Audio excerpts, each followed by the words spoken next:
وقال الذي اشتراه من مصر لامرأته أكرمي مثواه عسى أن ينفعنا أو نتخذه ولدا وكذلك مكنا ليوسف في الأرض وَلِنُعَلِّمَهُ مِن تَأْوِيلِ الْأَحَادِيثِ وَاللَّهُ غَالِبٌ عَلَى أَمْرِهِ وَلَكِنَّ أَكْثَرَ النَّاسِ لَا يَعْلَمُونَ وَلَمَّا بَلَغَ أَشُدَّهُ آتَيْنَاهُ حُكْمًا وَعِلْمًا وَكَذَلِكَ نَجْزِي الْمُحْسِنِينَ۔ مصر کے جس شخص نے اسے خریدا اس نے اپنی بیوی سے کہا اس کو اچھی طرح رکھنا، بعید نہیں کہ یہ ہمارے لیے مفید ثابت ہو یا ہم اسے بیٹا بنا لیں۔ اس طرح ہم نے یوسف کے لیے اس سرزمین میں قدم جمانے کی صورت نکالی اور اسے معاملہ فہمی کی تعلیم دینے کا انتظام کیا۔ اللہ اپنا کام کر کے رہتا ہے مگر اکثر لوگ جانتے نہیں ہیں۔ اور جب وہ اپنی پوری جوانی کو پہنچا تو ہم نے اسے قوت فیصلہ اور علم عطا کیا، اس طرح ہم نیک لوگوں کو جزا دیتے ہیں۔ مصر کے جس شخص نے اسے خریدا، بائبل میں اس شخص کا نام فوتیفار لکھا ہے۔ قرآن مجید آگے چل کر اسے عزیز کے لقب سے یاد کرتا ہے، اور پھر ایک دوسرے موقع پر یہی لقب حضرت یوسف علیہ السلام کے لیے بھی استعمال کرتا ہے۔ اس سے معلوم ہوتا ہے کہ یہ شخص مصر میں کوئی بہت بڑا عہدیدار یا صاحب منصب تھا، کیونکہ عزیز کے معنی ایسے بااقتدار شخص کے ہیں جس کی مزاحمت نہ کی جا سکتی ہو۔ بائبل اور تلمود کا بیان ہے کہ وہ شاہی جلوداروں یعنی باڈی گارڈز کا افسر تھا، اور ابن جریر رضی اللہ تعالی عنہ حضرت عبداللہ بن عباس سے روایت کرتے ہیں کہ وہ شاہی خزانے کا افسر تھا۔ اس نے اپنی بیوی سے کہا، تلمود میں اس عورت کا نام زلیخا لکھا ہے، اور یہیں سے یہ نام مسلمانوں کی روایات میں مشہور ہوا، مگر یہ جو ہمارے ہاں شہرت ہے کہ بعد میں اس عورت سے حضرت یوسف علیہ السلام کا نکاح ہوا، اس کی کوئی اصل نہیں ہے، نہ قرآن میں اور نہ اسرائیلی تاریخ میں۔ حقیقت یہ ہے کہ ایک نبی کے مرتبے سے یہ بات بہت فروتر ہے کہ وہ کسی ایسی عورت سے نکاح کرے جس کی بد چلنی کا اس کو ذاتی تجربہ ہو چکا ہو۔ قرآن مجید میں یہ قاعدہ کلیہ ہمیں بتایا گیا ہے کہ الخبیثات للخبیثین والخبیثون للخبیثات والطیبات للطیبین والطیبون للطیبات، یعنی بری عورتیں برے مردوں کے لیے ہیں، اور برے مرد بری عورتوں کے لیے، اور پاک عورتیں پاک مردوں کے لیے ہیں، اور پاک مرد پاک عورتوں کے لیے۔ یا ہم اسے بیٹا بنا لیں۔ تلمود کا بیان ہے کہ اس وقت حضرت یوسف علیہ السلام کی عمر 18 سال کی تھی، اور فوتیفار ان کی شاندار شخصیت کو دیکھ کر ہی سمجھ گیا تھا کہ یہ لڑکا غلام نہیں ہے بلکہ کسی بڑے شریف خاندان کا چشم و چراغ ہے جسے حالات کی گردش یہاں کھینچ لائی ہے۔ چنانچہ جب وہ انہیں خرید رہا تھا اسی وقت اس نے سوداگروں سے کہہ دیا تھا کہ یہ غلام تو نہیں معلوم ہوتا، مجھے شبہ ہوتا ہے کہ شاید تم اسے کہیں سے چرا لائے ہو۔ اسی بنا پر فوتیفار نے ان سے غلاموں کا سا برتاؤ نہیں کیا بلکہ انہیں اپنے گھر اور اپنی کل املاک کا مختار بنا دیا۔ بائبل کا بیان یہ ہے کہ اس نے اپنا سب کچھ یوسف علیہ السلام کے ہاتھ میں چھوڑ دیا، اور سوا روٹی کے جسے وہ کھا لیتا تھا اسے اپنی کسی چیز کا ہوش نہ تھا۔ پیدائش باب 39 آیت 6۔ اسے معاملہ فہمی کی تعلیم دینے کا انتظام کیا۔ حضرت یوسف علیہ السلام کی تربیت اس وقت تک صحرا میں نیم خانہ بدوشی اور گلہ بانی کے ماحول میں ہوئی تھی۔ کنعان اور شمالی عرب کے علاقے میں اس وقت نہ کوئی منظم ریاست تھی اور نہ تمدن و تہذیب نے کوئی بڑی ترقی کی تھی۔ کچھ آزاد قبائل تھے جو وقتاً فوقتاً ہجرت کرتے رہتے تھے، اور بعض قبائل نے مختلف علاقوں میں مستقل سکونت اختیار کر کے چھوٹی چھوٹی ریاستیں بھی بنا لی تھیں۔ ان لوگوں کا حال مصر کے پہلو میں قریب قریب وہی تھا جو ہماری شمال مغربی سرحد پر آزاد علاقے کے پٹھان قبائل کا ہے۔ یہاں حضرت یوسف علیہ السلام کو جو تعلیم و تربیت ملی تھی اس میں بدویانہ زندگی کے محاسن اور خانوادہ ابراہیمی کی خدا پرستی و دینداری کے عناصر تو ضرور شامل تھے، مگر اللہ تعالیٰ اس وقت کے سب سے زیادہ متمدن اور ترقی یافتہ ملک یعنی مصر میں ان سے جو کام لینا چاہتا تھا اور اس کے لیے جس واقفیت، جس تجربے اور جس بصیرت کی ضرورت تھی اس کے نشو و نما کا کوئی موقع بدوی زندگی میں نہ تھا۔ اس لیے اللہ نے اپنی قدرت کاملہ سے یہ انتظام فرمایا کہ انہیں سلطنت مصر کے ایک بڑے عہدیدار کے ہاں پہنچا دیا، اور اس نے ان کی غیر معمولی صلاحیتوں کو دیکھ کر انہیں اپنے گھر اور اپنی جاگیر کا مختار کل بنا دیا۔ اس طرح یہ موقع پیدا ہو گیا کہ ان کی وہ تمام قابلیتیں پوری طرح نشو و نما پا سکیں جو اب تک بروئے کار نہیں آئی تھیں، اور انہیں ایک چھوٹی جاگیر کے انتظام سے وہ تجربہ حاصل ہو جائے جو آئندہ ایک بڑی سلطنت کا نظم و نسق چلانے کے لیے درکار تھا۔ اسی مضمون کی طرف اس آیت میں اشارہ فرمایا گیا ہے۔ اسے قوت فیصلہ اور علم عطا کیا۔ قرآن کی زبان میں ان الفاظ سے مراد بالعموم نبوت عطا کرنا ہوتا ہے۔ حکم کے معنی قوت فیصلہ کے بھی ہیں اور اقتدار کے بھی۔ پس اللہ کی طرف سے کسی بندے کو حکم عطا کیے جانے کا مطلب یہ ہوا کہ اللہ تعالیٰ نے اسے انسانی زندگی کے معاملات میں فیصلہ کرنے کی اہلیت بھی عطا کی اور اختیارات بھی تفویض فرمائے۔ رہا علم تو اس سے مراد وہ خاص علم حقیقت ہے جو انبیاء کو وحی کے ذریعے سے براہ راست دیا جاتا ہے۔ وراودته التي هو في بيتها عن نفسه وغلقت الأبواب وقالت هيت لك قال معاذ الله إنه ربي أحسن مثواي إنه لا يفلح الظالمون۔ جس عورت کے گھر میں وہ تھا وہ اس پر ڈورے ڈالنے لگی اور ایک روز دروازے بند کر کے بولی آ جا۔ یوسف نے کہا خدا کی پناہ، میرے رب نے تو مجھے اچھی منزلت بخشی اور میں یہ کام کروں، ایسے ظالم کبھی فلاح نہیں پایا کرتے، ایسے ظالم کبھی فلاح نہیں پایا کرتے۔ عام طور پر مفسرین اور مترجمین نے یہ سمجھا ہے کہ یہاں میرے رب کا لفظ حضرت یوسف علیہ السلام نے اس شخص کے لیے استعمال کیا ہے جس کی ملازمت میں وہ اس وقت تھے، اور ان کے اس جواب کا مطلب یہ تھا کہ میرے آقا نے تو مجھے ایسی اچھی طرح رکھا ہے، پھر میں یہ نمک حرامی کیسے کر سکتا ہوں کہ اس کی بیوی سے زنا کروں۔ لیکن مجھے اس ترجمہ و تفسیر سے سخت اختلاف ہے، اگرچہ عربی زبان کے اعتبار سے یہ مفہوم لینے کی بھی گنجائش ہے، کیونکہ عربی میں لفظ رب آقا کے معنی میں استعمال ہوتا ہے، لیکن یہ بات ایک نبی کی شان سے بہت گری ہوئی ہے کہ وہ ایک گناہ سے باز رہنے میں اللہ تعالیٰ کے بجائے کسی بندے کا لحاظ کرے، اور قرآن میں اس کی کوئی نظیر بھی موجود نہیں ہے کہ کسی نبی نے خدا کے سوا کسی اور کو اپنا رب کہا۔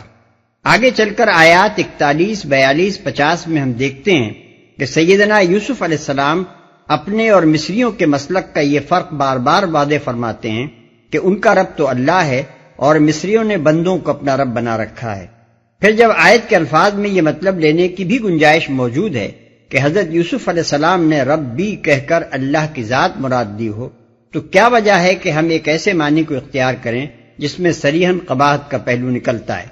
وَلَقَدْ هَمَّتْ بِهِ وَهَمَّ بِهَا لَوْلَا أَن رَّأَىٰ بُرْهَانَ رَبِّهِ كَذَلِكَ لِنَصْرِفَ عَنْهُ السُّوءَ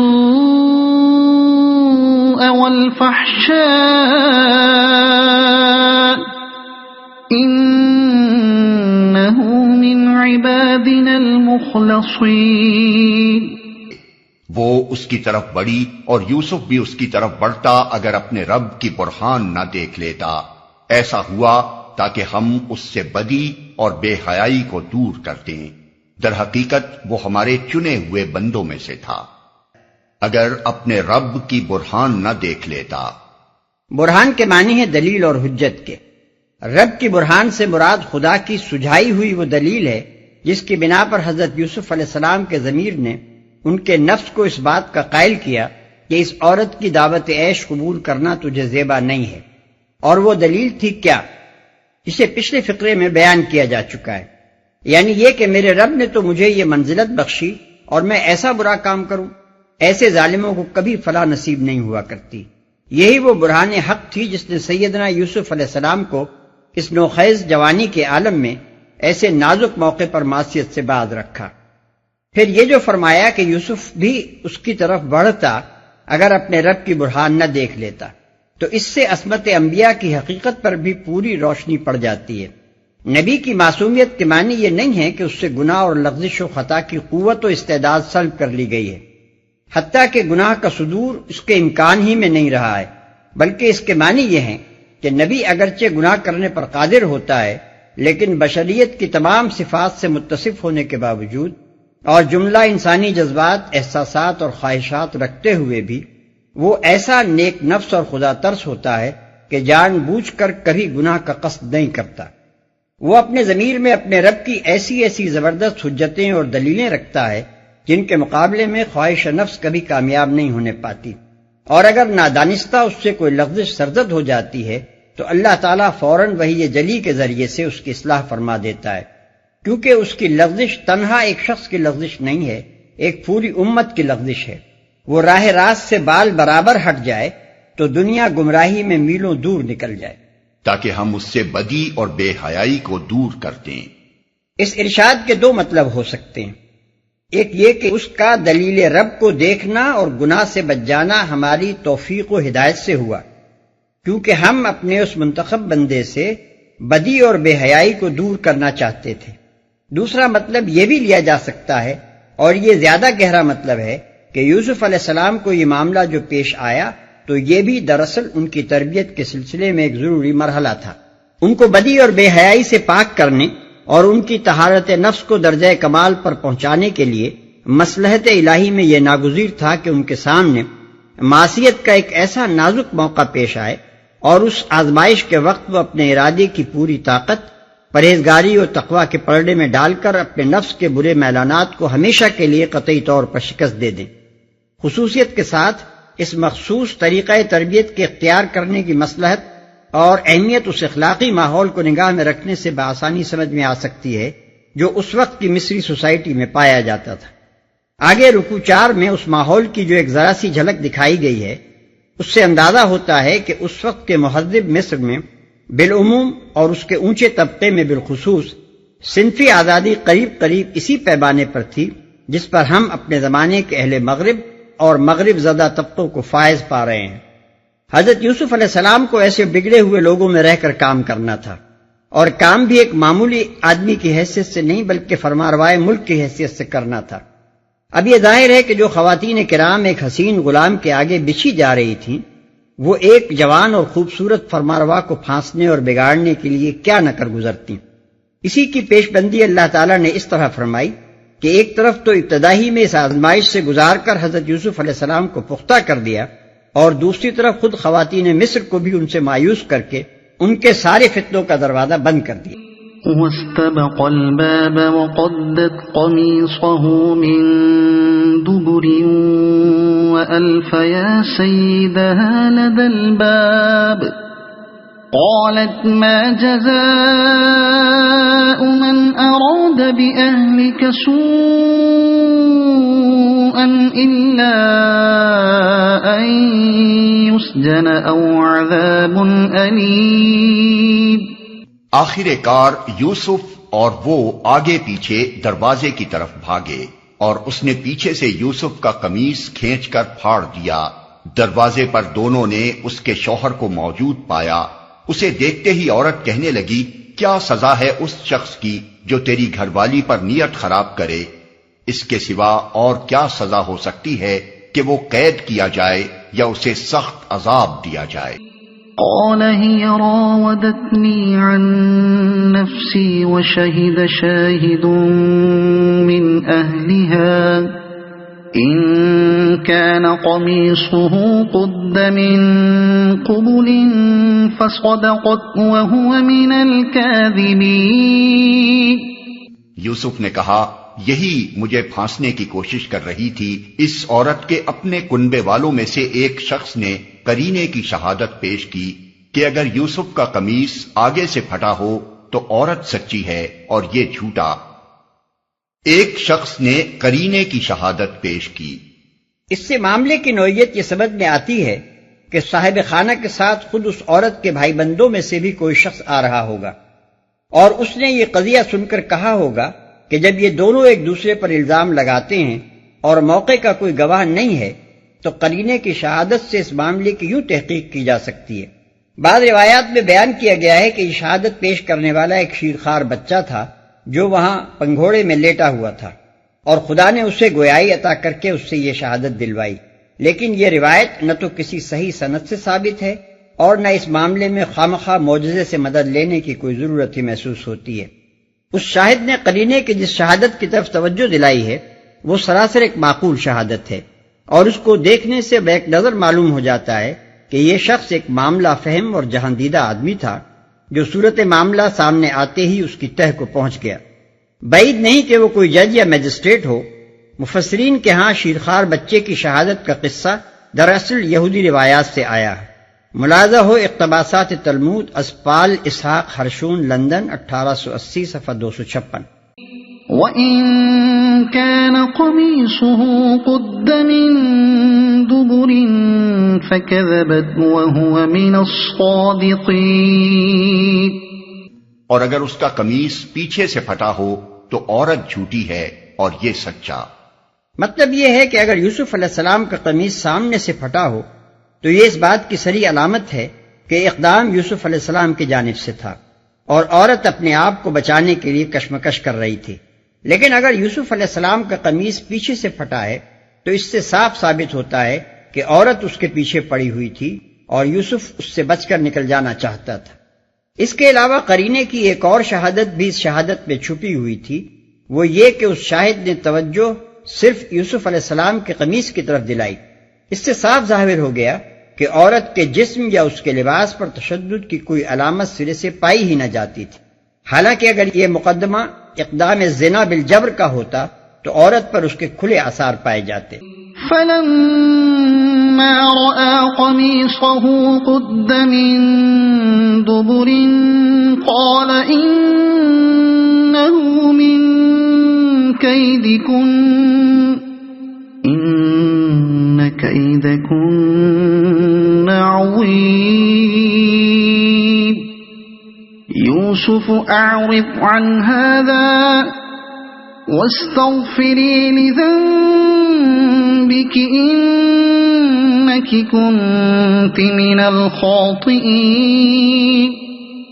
جب شوہر نے دیکھا کہ یوسف کا قمیص پیچھے سے پھٹا ہے تو اس نے کہا، یہ تم عورتوں کی چالاکیاں ہیں، واقعی بڑے غضب کی ہوتی ہیں تمہاری چالیں۔ یوسف اس معاملے میں درگزر کر، اور اے عورت تو اپنے قصور کی معافی مانگ، تو ہی اصل میں خطاکار تھی۔ بائبل میں اس قصے کو جس بھوڈے طریقے سے بیان کیا گیا ہے وہ ملاحظہ ہو۔ تب اس عورت نے اس کا پیراہن پکڑ کر کہا کہ میرے ساتھ ہم بستر ہو۔ وہ اپنا پیراہن اس کے ہاتھ میں چھوڑ کر بھاگا اور باہر نکل گیا۔ جب اس نے دیکھا کہ وہ اپنا پیراہن اس کے ہاتھ میں چھوڑ کر بھاگ گیا تو اس نے اپنے گھر کے آدمیوں کو بلا کر ان سے کہا کہ دیکھو، وہ ایک عبری کو ہم سے مذاق کرنے کے لیے ہمارے پاس لے آیا ہے۔ یہ مجھ سے ہم بستر ہونے کو اندر گھس آیا اور میں بلند آواز سے چلانے لگی۔ جب اس نے دیکھا کہ میں زور زور سے چلا رہی ہوں تو اپنا پیراہن میرے پاس چھوڑ کر بھاگا اور باہر نکل گیا، اور وہ اس کا پیراہن اس کے آقا کے گھر لوٹنے تک اپنے پاس رکھے رہی۔ جب اس کے آقا نے اپنی بیوی کی وہ باتیں جو اس نے اس سے کہیں سن لی کہ تیرے غلام نے مجھ سے ایسا ایسا کیا، تو اس کا غضب بھڑکا اور یوسف علیہ السلام کے آقا نے اس کو لے کر قید خانے میں، جہاں بادشاہ کے قیدی بند تھے، ڈال دیا۔ پیدائش باب 39 آیت 12 تا 20۔ خلاصہ اس عجیب و غریب روایت کا یہ ہے کہ حضرت یوسف علیہ السلام کے جسم پر لباس کچھ اس قسم کا تھا کہ ادھر زلیخا نے اس پر ہاتھ ڈالا اور ادھر وہ پورا لباس خود بخود اتر کر اس کے ہاتھ میں آ گیا۔ پھر لطف یہ ہے کہ حضرت یوسف علیہ السلام وہ لباس اس کے پاس چھوڑ کر یوں ہی برہنہ بھاگ نکلے، اور ان کا لباس یعنی ان کے قصور کا ناقابل انکار ثبوت اس عورت کے پاس ہی رہ گیا۔ اس کے بعد حضرت یوسف علیہ السلام کے مجرم ہونے میں آخر کون شک کر سکتا تھا؟ یہ تو ہے بائبل کی روایت۔ رہی تلمود تو اس کا بیان ہے کہ پوتیفار نے جب اپنی بیوی سے یہ شکایت سنی تو اس نے یوسف علیہ السلام کو خوب پٹوایا، پھر ان کے خلاف عدالت میں استغاثہ دائر کیا، اور حکام عدالت نے حضرت یوسف علیہ السلام کے قمیص کا جائزہ لے کر فیصلہ کیا کہ قصور عورت کا ہے، کیونکہ قمیص پیچھے سے پھٹا ہے نہ کہ آگے سے۔ لیکن یہ بات ہر صاحب عقل آدمی تھوڑے سے غور و تأمل سے بآسانی سمجھ سکتا ہے کہ قرآن کی روایت تلمود کی روایت سے زیادہ قرین قیاس ہے۔